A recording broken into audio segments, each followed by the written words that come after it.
Hi everybody, we're going to carry on with our book. We're going to go straight in with chapter 3. Stanley Yelnats was the only passenger on the bus, not counting the driver or the guard.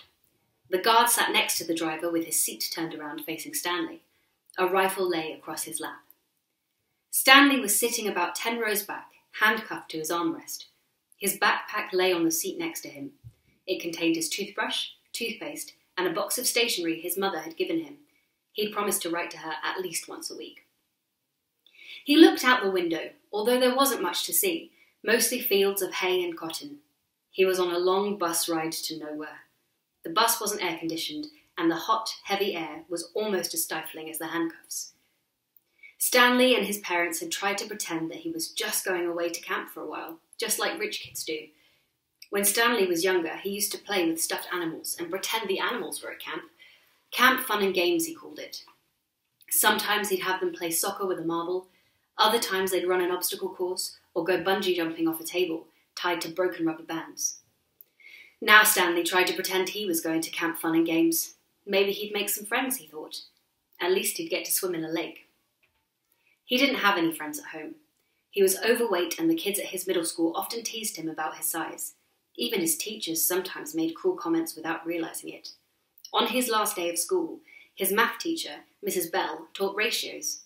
As an example, she chose the heaviest kid in the class and the lightest kid in the class and had them weigh themselves. Stanley weighed 3 times as much as the other boy. Mrs. Bell wrote the ratio on the board, 3-to-1, unaware of how much embarrassment she had caused both of them. Stanley was arrested later that day.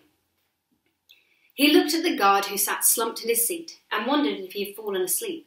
The guard was wearing sunglasses, so Stanley couldn't see his eyes. Stanley was not a bad kid.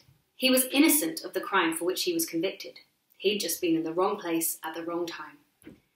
It was all because of his no-good, dirty, rotten, pig-stealing great-great-grandfather.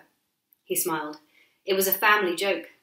Whenever anything went wrong, they always blamed Stanley's no-good, dirty, rotten, pig-stealing great-great-grandfather. Supposedly, he had a great-great-grandfather who had stolen a pig from a one-legged gypsy, and she put a curse on him and all his descendants. Stanley and his parents didn't believe in curses, of course, but whenever anything went wrong, it felt good to be able to blame someone. Things went wrong a lot. They always seemed to be in the wrong place at the wrong time. He looked out the window at the vast emptiness. He watched the rise and fall of a telephone wire. In his mind, he could hear his father's gruff voice softly singing to him. If only, the woodpecker sighs. The bark on the tree was just a little bit softer. While the wolf waits below, hungry and lonely, he cries to the moon, if only, if only. It was a song his father used to sing to him. The melody was sweet and sad, but Stanley's favourite part was when his father would howl the word moon. The bus hit a small bump and the guard sat up, instantly alert. Stanley's father was an inventor. To be a successful inventor, you need 3 things: intelligence, perseverance, and just a little bit of luck. Stanley's father was smart and had a lot of perseverance. Once he started a project, he would work on it for years, often going days without sleep. He just never had any luck. Every time an experiment failed, Stanley could hear him cursing his dirty, rotten, pig-stealing great-grandfather. Stanley's father was also named Stanley Yelnats. Stanley's father's full name was Stanley Yelnats III. Our Stanley is Stanley Yelnats IV. Everyone in his family had always liked the fact that Stanley Yelnats was spelt the same frontward and backward, so they kept naming their son Stanley. Stanley was an only child, as was every other Stanley Yelnats before him. All of them had something else in common.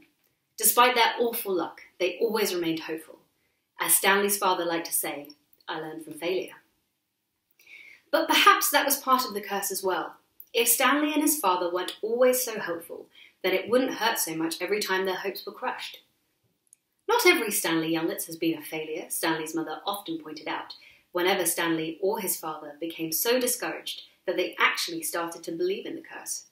The first Stanley Yelnats, Stanley's great-grandfather, had made a fortune in the stock market. He couldn't have been too unlucky. At such times, she neglected to mention the bad luck that befell the first Stanley Yelnats. He lost his entire fortune when he was moving from New York to California. His stagecoach was robbed by the outlaw kissing Kate Barlow. If it weren't for that, Stanley's family would now be living in a mansion on a beach in California. Instead, they were crammed in a tiny apartment that smelled of burning rubber and foot odour. If only, if only. The apartment smelled the way it did because Stanley's father was trying to invent a way to recycle old sneakers. The first person who finds a use for old sneakers, he said, will be a very rich man. It was this latest project that led to Stanley's arrest. The bus ride became increasingly bumpy because the road was no longer paved. Actually, Stanley had been impressed when he found out that his great-grandfather was robbed by kissing Kate Barlow. True, he would have preferred living on the beach in California, but it was still kind of cool to have someone in your family robbed by a famous outlaw. Kate Barlow didn't actually kiss Stanley's great-grandfather. That would have been really cool. But she only kissed the men she killed. Instead, she robbed him and left him stranded in the middle of the desert. He was lucky to have survived, Stanley's mother was quick to point out. The bus was slowing down. The guard grunted as he stretched his arms. "Welcome to Camp Green Lake," said the driver. Stanley looked out the dirty window. He couldn't see a lake, and hardly anything was green.